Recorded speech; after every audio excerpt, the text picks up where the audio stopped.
Team ইন্ডিয়ার জন্য বড় দুঃসংবাদ, কারণ টিম ইন্ডিয়া যে অস্ট্রেলিয়ার সফরে তৃতীয় ওডিআই ম্যাচ খেলার সময় সেই শ্রেয়াস আইয়ার গুরুতর চোট পেয়েছে এবং তিনি অস্ট্রেলিয়ার এক হাসপাতালে আইসিইউতে রয়েছে।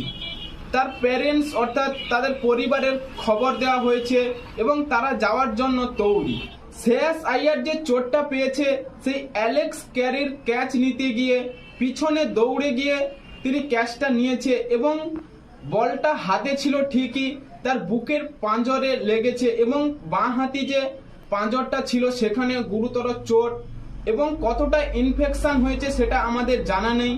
টিম ইন্ডিয়ার সেই বিসিসিআই জানিয়েছে প্রায় মাসখানেক তিনি সুস্থ হতে লাগবে এবং টিম ইন্ডিয়ার হয়ে যারা খেলছিলেন সেই রোহিত শর্মা, বিরাট কোহলি এবং কেএল রাহুল, এরা তো টি-20 ক্রিকেটে খেলবে না, তাই এরা ঘর চলে এসছে এবং শ্রেয়াস আইয়ার থেকে গেছে কারণ তার চোট গুরুতর।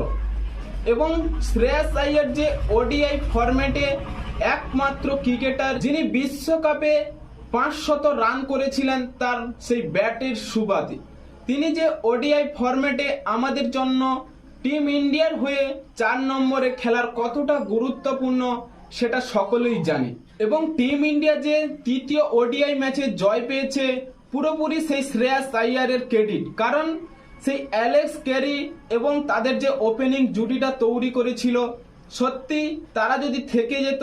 এবং অ্যালেক্স ক্যারির এর আগেও ক্যাচ মিস করেছে, কিন্তু শ্রেয়াস আইয়ার এই ক্যাচটি খুবই কষ্ট এবং তার যে দৌড় অনেক উপরেই ক্যাচটি ছিল, তিনি দুর্দান্তভাবে ক্যাচটি ধরেছে এবং তৃতীয় ওডিআই ম্যাচে যে জয় পেয়েছে সেই শ্রেয়াস আইয়ারের জন্য।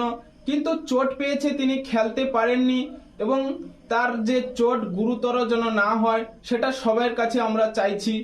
এবং আপনাদের কি মনে হয়, টিম ইন্ডিয়ার জন্য শ্রেয়াস আইয়ার কি আবার ফিট হয়ে খেলতে পারবে? এখনই আপনাদের মতামত কমেন্ট বক্সে লিখে জানিয়ে দিন এবং চ্যানেলটি সাবস্ক্রাইব করে আমাদের পাশেই থাকুন। ভিডিওটি শেষ পর্যন্ত দেখার জন্য আপনাকে অসংখ্য ধন্যবাদ।